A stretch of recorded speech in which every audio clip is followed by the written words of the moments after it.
الحمد للہ رب العالمین والصلاة والسلام علی سید الانبیاء والمرسلین اما بعد فاعوذ باللہ من الشیطان الرجیم بسم اللہ الرحمن الرحیم الصلاة والسلام علیک یا رسول اللہ وعلی آلک واصحابک یا سیدی یا حبیب اللہ صلی اللہ تعالی علیہ وآلہ وسلم۔ 25 صفر المظفر کو اعلیٰ حضرت امام اہل سنت، امام عشق و محبت مولانا شاہ امام احمد رضا خان بریلوی رحمۃ اللہ تعالی علیہ کا عرس مبارک کی تقریبات دنیا بھر میں جہاں جہاں یا رسول اللہ کہنے والے، آقا علیہ السلام کا میلاد منانے والے موجود ہیں، وہ ان مقدس ایام میں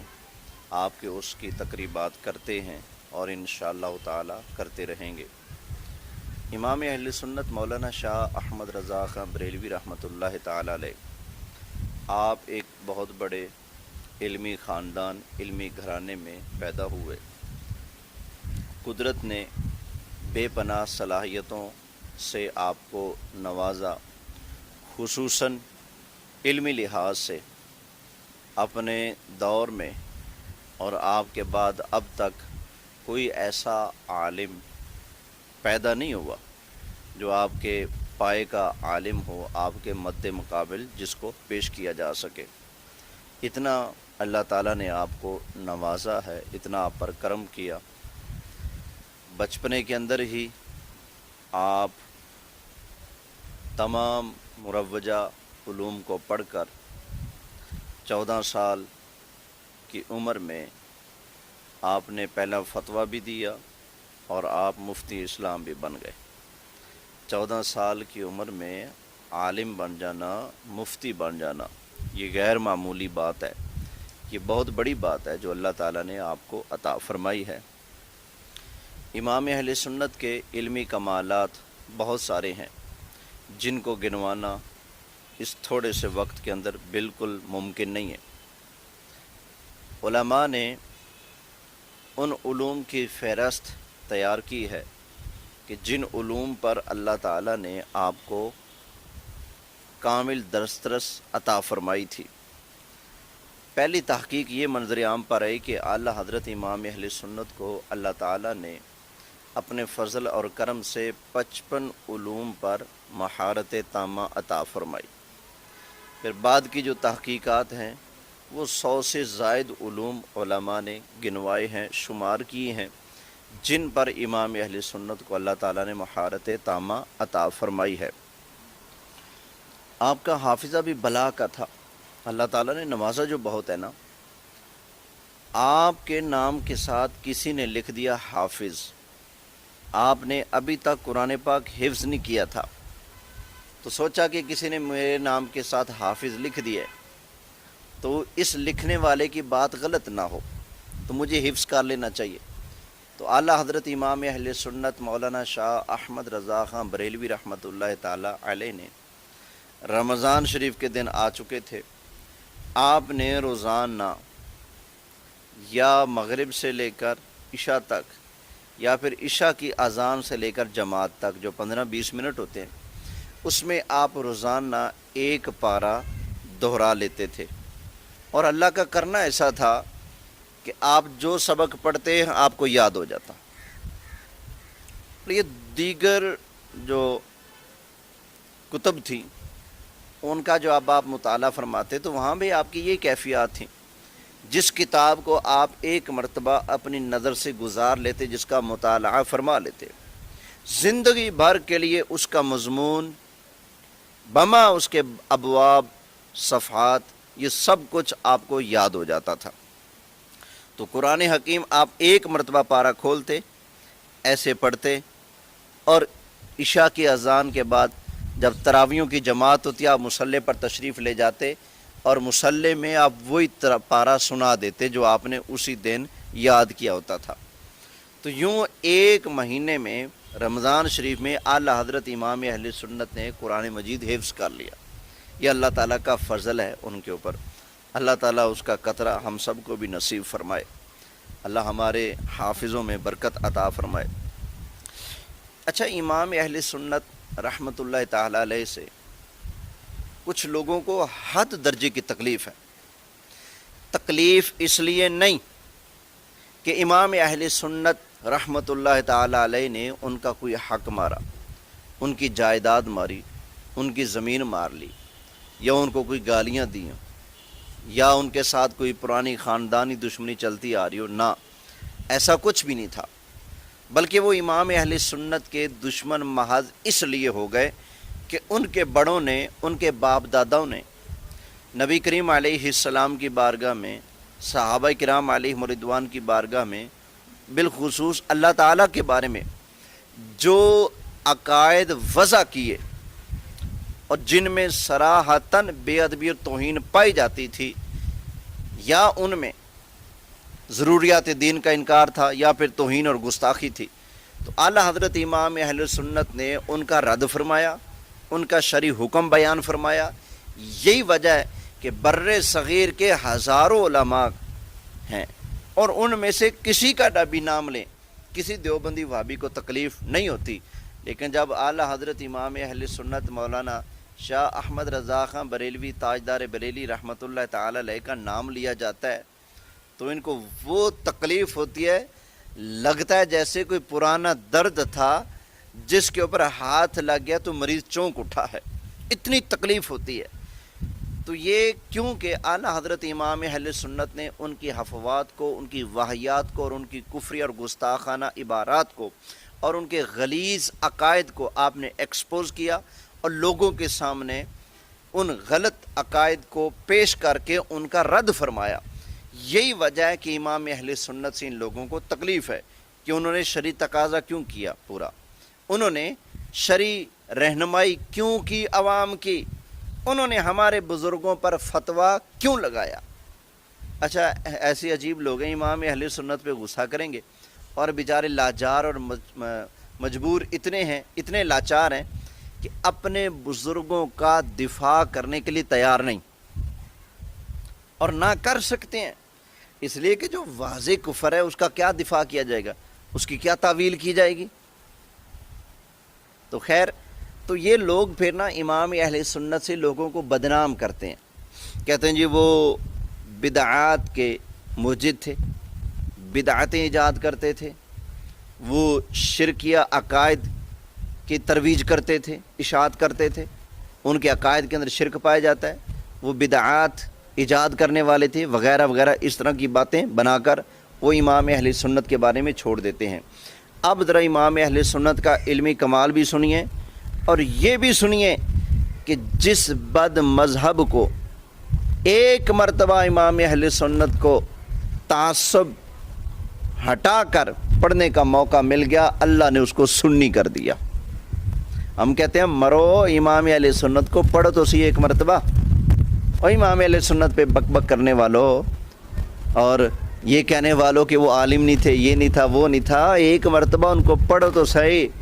تمہارے بڑے سر پکڑ کے بیٹھ جائیں گے امام اہل سنت کی کتابوں کو سمجھنے کے لیے، تم کس باغ کی مولی ہو؟ تو پہلے پڑھ لو امام اہل سنت کو، پھر بات کرنا۔ اور یہ بات میں نہیں کہتا، تمہارے اپنے مولوی کہتے ہیں، او ملا جی، اور امام اہل سنت کے اوپر کفر تک کا فتویٰ جڑنے والوں، بدلے کے اندر ذرا اپنے اساتذہ کی بات سن لو، اپنے تھانوی کی بات بھی سن لو نا، جو امام اہل سنت کے لیے فاتحہ تک پڑھتے ہیں، اور آپ ہیں کہ فتویٰ جڑنے لگے ہیں، تو سن لیں۔ آپ نے جس کو بدزن کر دیا سو کر دیا، لیکن آپ کے بدزن کرنے کے باوجود اگر اس نے دل سے بغض اور کینہ نکال کر امام اہل سنت کی تصنیفات کو پڑھا، اللہ نے ضرور ہدایت عطا فرما دی ہے۔ لیجئے اس پر میں ایک واقعہ پیش کیے دیتا ہوں، اور یہ امام اہل سنت کی کرامت بھی ہے اس کے اندر، اور آپ کی علمی جلالت کا بھی بیان اس کے اندر موجود ہے۔ اعلیٰ حضرت کے ہم عصر جو علماء تھے، ان میں سے ایک بہت بڑے علامہ، استاد العلماء، سراج الفقہاء، مولانا سراج احمد صاحب خانپور، یہ خانپور کے رہنے والے تھے، وہ اپنی آپ بیتی بیان کرتے ہیں۔ اس زمانے کے اکابر علماء میں سے تھے وہ، اور ان کے تعارف کے لیے اس قدر ہی کہنا کافی ہے کہ پاک و ہند کے جتنے علماء تھے وہ ان کو سراج الفقہاء کے لقب سے یاد کرتے تھے۔ اب ذرا سنیے گا، سراج الفقہاء جن کو کہا جاتا ہے وہ اپنا واقعہ بیان کرنے لگے ہیں۔ فرماتے ہیں زمانہ طالب علمی میں ہمیں یہ بات سجھا دی گئی تھی کہ مولانا احمد رضا خان بریلوی کی کتابیں پڑھنا ناجائز ہے۔ دیوبندیوں نے، وہابیوں نے ان کو پڑھا دیا کہ مولانا احمد رضا خان بریلوی رحمۃ اللہ علیہ کی کتابیں پڑھنا ناجائز ہے۔ ان کی تصنیفات کو علم و تحقیق سے کوئی علاقہ نہیں ہوتا، وہ تو صرف چند مروجہ رسومات و بدعات کے مجوز ہیں۔ یعنی اتنی بدگمانی پڑھائی جاتی ہے امام اہل سنت سے، بدگمان کیا جاتا ہے، اس لیے کہ اگر بدگمان نہ کیا کہیں ان کی کتابیں پڑھ کر سیدھی راہ پہ نہ آ جائے۔ امام اہل سنت نے تو علم کے وہ کوزے، وہ دریا کتابوں کے اندر بند کر دیے ہیں، دیوبندیوں کی ماں مر جائے امام اہل سنت کی کتابوں کو سمجھ نہیں سکتے۔ امام اہل سنت کی ایسی کچھ کتابیں چھپی ہیں جن کے اوپر لکھا ہے کوئی ان کتابوں کا ترجمہ کرنے والا؟ تم تو یہ نہیں جان سکتے کتاب کے اندر لکھا کیا ہے،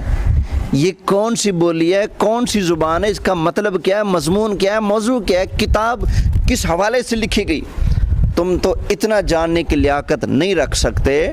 اور کہتے جی مولانا شاہ احمد رضا خان بریلوی رحمۃ اللہ علیہ کو کچھ آتا جاتا نہیں تھا، بچے تم ان کی کتابیں پڑھنے کے قابل نہیں ہو۔ تو خیر وہ کہتے ہیں جی مجھے بھی پڑھا دیا کہ وہ جی بدعات کے مجوز ہیں، بس ان کا علم بس یہی ہے، اس کے علاوہ کچھ نہیں ان کے پاس۔ ان کی علمیت کا مدار یہی امور ہیں، چنانچہ عام طلبہ کی طرح میں بھی ان کے نام تک سے متنفر تھا، اس لیے میں نے اعلیٰ حضرت کی طرف توجہ نہ دی، نفرت جو ڈال دی نا دل میں دیوبندیوں نے۔ کہتے ہیں کہ حسن اتفاق سے مجھے رسالہ میراث کی تصنیف کے دوران ایک مسئلہ ذوی الارحام کی صنف رابع کا حکم میں الجھن پیدا ہوئی۔ میں نے اس کے حل کے لیے دیوبند، سہارنپور، دہلی اور دیگر بڑے بڑے مراکز کو خطوط لکھے، لیکن کہیں سے بھی کوئی تسلی بخش جواب نہ آیا۔ دیوبندیوں کو سوال بھیجا، سہارنپور میں سوال بھیجا، دہلی میں سوال بھیجا، کہیں سے کسی کا صحیح جواب نہ آیا کہ ان کے اعتراض دور ہو سکے اور ان کے دل کی تسلی ہو سکے۔ کہتے ہیں کہ آخر کار سب سے مایوس ہو کر جو پڑھاتے تھے نا کہ احمد رضا بریلوی کو کچھ نہیں آتا، ان سے مایوس ہو گئے مولانا صاحب، اپنے اساتذہ سے جنہوں نے پڑھایا ان سے مایوس ہو گیا کہ ان کو جواب نہیں آتا۔ کہتے ہیں آخر کار سب سے مایوس ہو کر میں نے اعلیٰ حضرت کی خدمت میں سوال بھیجا۔ کن کے پاس سوال بھیجا؟ اعلیٰ حضرت ہمارے سنیوں کے امام کے پاس سوال بھیجا۔ اعلیٰ حضرت نے صرف ایک ہفتے کے اندر جواب بھیج دیا۔ اعلیٰ حضرت نے اس مسئلہ کو اس طرح حل کر دیا کہ تمام کتابوں کے اختلاف اور شکوک و شبہات رفع ہو گئے، دور ہو گئے۔ حضرت کے جواب کو دیکھنے کے بعد اعلیٰ حضرت کے متعلق میرا انداز فکر یکسر بدل گیا۔ میرے سوچنے کا انداز ان کے بارے میں جو میری سوچ تھی وہ کیا ہوگی؟ بالکل بدل گئی، یکسر بدل گئی، اور ان کے بارے میں تمام خیالات فاسدہ عقیدت سے بدل گئے۔ وہ جو دیوبندیوں نے پٹیاں پڑھائی تھیں وہ ختم ہو گئیں، میرے دل میں ان کا پیار بیٹھ گیا۔ پھر میں نے آپ کی کتب منگا کر پڑھنا شروع کر دی اور مجھے یوں محسوس ہوتا کہ جیسے میں اعلیٰ حضرت کی محض کتابوں کا مطالعہ نہیں کر رہا تھا، بلکہ شاہ بریلی تاجدار اہل سنت اعلیٰ حضرت وہاں سے تصرف فرما کر میرے دل کے آئینے سے دیوبندیت اور وہابیت کے زنگار کو دھو رہے ہیں اور مسلک مذہب اہل سنت کی جلا بخشے جا رہے ہیں۔ اس فتویٰ میراث کے جواب میں اعلیٰ حضرت کا مجھے جو جواب آیا اس کے شروع میں آپ نے یوں لکھا،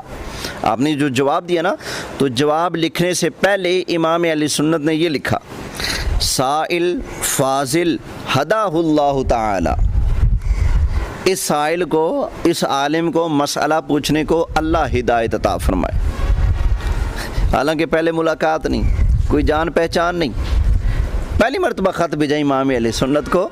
لیکن امام اہل سنت کی کرامت کہ آپ بریلی میں بیٹھے بیٹھے جان رہے ہیں کہ یہ خانپور کا آدمی، اس کو وہابیت دیوبندیت کا رنگ چڑھا ہوا ہے، تو آپ جواب دے رہے ہیں، سوال کا جواب دینے سے پہلے آپ دعا دے رہے ہیں۔ فرمایا سائل فاضل ہداہ اللہ تعالی، یعنی سائل عالم کو اللہ تعالیٰ ہدایت عطا فرمائے۔ یہ الفاظ فرما کر اعلیٰ حضرت کی زبردست، فرماتے ہیں کہ یہ الفاظ فرمانا اعلیٰ حضرت کی زبردست کرامت ہے،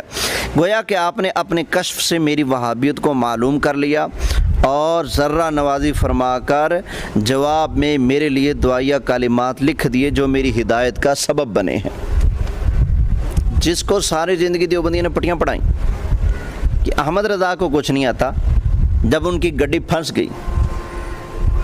کوئی جواب نہ دے پایا تو سنیوں کے شہنشاہ نے جواب بھی دیا، اور جواب دینے سے پہلے لکھا اللہ اس مسئلہ پوچھنے والے کو ہدایت عطا فرمائے۔ آپ کی دعا قبول ہوئی، اللہ نے ان کو ہدایت بھی عطا فرما دی۔ تو فرماتے ہیں کہ پھر میں نے اعلیٰ حضرت کی کتابیں منگوائیں، پڑھنا شروع کر دیا، اور یوں اللہ تعالیٰ نے ان کی برکت سے مجھے ہدایت عطا فرما دی ہے۔ دیوبندیت سے انہوں نے توبہ کر لی۔ اعلیٰ حضرت کے علمی کمالات اور بھی بہت سارے ہیں، تو انشاءاللہ تعالیٰ رہی زندگی تو ان کو پھر بیان کریں گے، کیونکہ آپ کا عرس مبارک آ رہا ہے، تو اسی مناسبت سے میں نے چند لفظوں میں تھوڑا سا آپ کا تذکرہ کیا ہے۔ اللہ ان کی بارگاہ میں یہ میرے الفاظ یہ نذرانہ قبول فرمائے، اور ان کی دی ہوئی تعلیمات عشق مصطفیٰ، عشق صحابہ اور عشق اہل بیت، اللہ ہمیں اسی پر زندہ رکھے اور اسی پر موت عطا فرمائے، اور اللہ تعالیٰ تمام احباب اہل سنت کو فتنہ وہابیہ اور روافظ ان کے شر سے محفوظ فرمائے۔ آمین بجاہ النبی الامین صلی اللہ علیہ وآلہ وسلم۔